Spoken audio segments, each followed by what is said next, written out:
गुरु भक्ति योग, कर्म योग, भक्ति योग, हठ योग, राजयोग आदि सब योगों की नींव गुरु भक्ति योग है। जो मनुष्य गुरु भक्ति योग के मार्ग से विमुख है वह अज्ञान, अंधकार एवं मृत्यु की परंपरा को प्राप्त होता है। गुरु भक्ति योग का अभ्यास जीवन के परम ध्येय की प्राप्ति का मार्ग दिखाता है।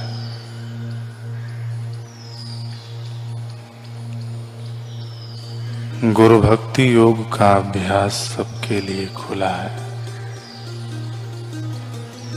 सब महात्मा एवं विद्वान पुरुषों ने गुरु भक्ति योग के अभ्यास द्वारा ही महान कार्य किए हैं। जैसे एकनाथ महाराज, पूरणपोड़ा, तोटकाचार्य, एकलव्य, शबरी, सहजोबाई आदि। गुरु भक्ति योग में सब योग समाविष्ट हो जाते हैं। गुरु भक्ति योग के आश्रय के बिना अन्य कई योग जिनका आचरण अति कठिन है उनका संपूर्ण अभ्यास किसी से नहीं हो सकता। गुरु भक्ति योग में आचार्य की उपासना के द्वारा गुरु कृपा की प्राप्ति को खूब महत्व दिया जाता है। पूज्य गुरुदेव गुरु पूर्णिमा को आत्म महिमा में जगाने वाला पर्व है बताते हुए कह रहे हैं कि जन्म जन्मांतर तक भटकाने वाली बुद्धि को बदलकर ऋतंभरा प्रज्ञा बना दे। राग वाली बुद्धि को हटाकर आत्मरति वाली बुद्धि पैदा कर दे। ऐसे कोई सद्गुरु मिल जाए तो वे अज्ञान का हरण करके जन्म मरण के बंधनों को काटकर तुम्हें स्वरूप में स्थापित कर देते हैं। आज तक तुमने दुनिया का जो कुछ भी जाना है वह आत्मा परमात्मा के ज्ञान के आगे दो कौड़ी का भी नहीं है। वह सब मृत्यु के एक झटके में अनजाना हो जाएगा। लेकिन सद्गुरु तो दिल में छुपे हुए दिलवर का ही दीदार करा देते हैं। ऐसे समर्थ सद्गुरुओं की दीक्षा जब हमें मिल जाती है तो जीवन की आधी साधना तो ऐसे ही पूरी हो जाती है। यदि तुम अज्ञान में ही मंत्र जपते जाओगे तो मंत्र जप का फल होगा तुम्हारी वासना पूर्ति, और वासना पूर्ति हुई तो तुम भोग भोगोगे। समाधि से उठे तो योग कंपित हो जाता है, भोगों में भी योग कंपित हो जाता है। लेकिन एक ऐसी अवस्था है कि भोग और योग दोनों बौने हो जाते हैं। ब्रह्मज्ञानी भोगते हुए भी अभोक्ता है, करते हुए भी अकर्ता है, खिन्न होते हुए भी खिन्न नहीं है। ऐसे अपने पद में पूर्ण है। उसी को बोलते हैं पूरा प्रभु आराध्या, पूरा जाका नाम, नानक पूरा पाइया पूरे की गुण गाओ।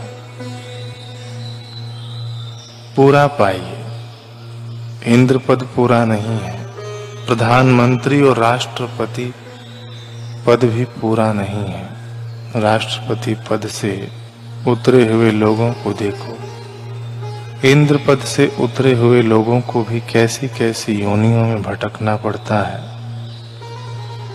तो ब्रह्म पद ही पूरा है। ब्राह्मी स्थिति प्राप्त कर, कार्य रहे न शेष। ऐसे आत्म अनुभव से तृप्त महापुरुषों की, ब्रह्मवेत्ता सद्गुरुओं की पूजा का जो पावन दिन है वह गुरु पूनम है। व्यास पूर्णिमा का उद्देश्य है कि आपके जीवन की शैली सुव्यवस्थित हो जाए,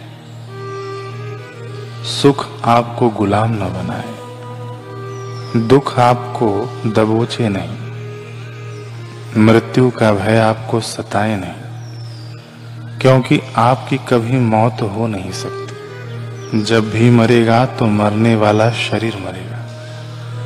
तुमको मौत का बाप भी नहीं मार सकता और भगवान भी नहीं मार सकते, क्योंकि भगवान का आत्मा और तुम्हारा आत्मा एक ही है। घड़े का आकाश और महाकाश एक ही है। जो गुरु से वफादार है वह मृत्यु के समय मौत के सिर पर पैर रखकर अमरता की तरफ चला जाता है। सत्संग हमें अमर रस देता है, अमर ज्ञान देता है, अमर जीवन की खबर देता है। आप नहा धोकर तिलक लगा के फिर ठाकुर जी को नहलाओ, तिलक लगाओ। ऐसी व्यवस्था है, ऐसी परंपरा है, ताकि आपको पता चले कि जो ठाकुर जी हैं वे मेरे आत्म ठाकुर जी के बल से सुंदर बनते हैं। मैं ही सौंदर्य का विधाता हूँ। देव मूर्ति, गुरु मूर्ति, गुरु भगवान, ये भगवान, इस मुझ भगवान से ही उनकी सिद्धि होती है। कब तक नाक रगड़ते रहोगे? मरने वाला शरीर आप नहीं हो, दुखी होने वाला मन आप नहीं हो, चिंतित होने वाला चित्त आप नहीं हो। आप इन सब को जानते हो। आप जानने वाले को जान लो तो आपका दीदार करने वाला निहाल हो जाएगा। आपकी नूरानी निगाहें जिन पर पड़ेंगी वे खुशहाल होने लगेंगे। आपको छूकर जो हवाएं जाएंगी वे भी लोगों को पाप ताप से मुक्त करके सत्संगी बना देंगे। जिसको आत्म प्रीति मिलती है, वृक्ष आदि का भी कल्याण करने की आध्यात्मिक आभा उसके पास होती है। आप कितने महान हैं आपको पता नहीं, आप कितने सुख स्वरूप हैं आपको पता नहीं। आज पक्का कर लो कि यह गुरु पूर्णिमा हमें गुरु बनाने के लिए है। विषय विकार हमें लघु बनाते हैं, ज्ञान, वैराग्य, विवेक और भगवत प्राप्ति की ख्वाहिश हमें गुरु बना देती है।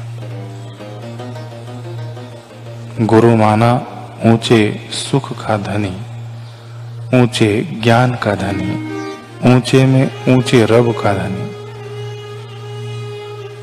ईश्वर ने आपको दास बनाने के लिए सृष्टि नहीं बनाई है। ईश्वर ने तो आपको प्रेमी बनाने के लिए सृष्टि बनाई है।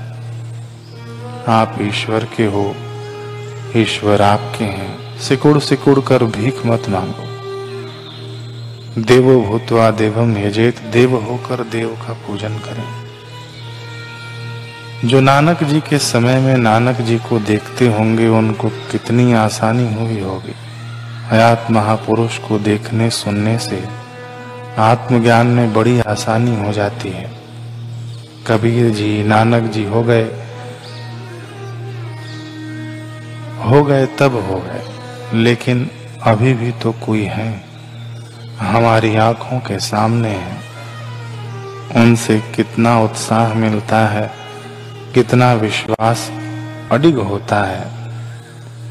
हमें भी हयात महापुरुष लीला शाह जी प्रभु मिले तो हमें बड़ी आसानी हो गई, और तुम्हें भी आसानी है। फिर काहे को ढीलापन, काहे को लिहाज रखते हो?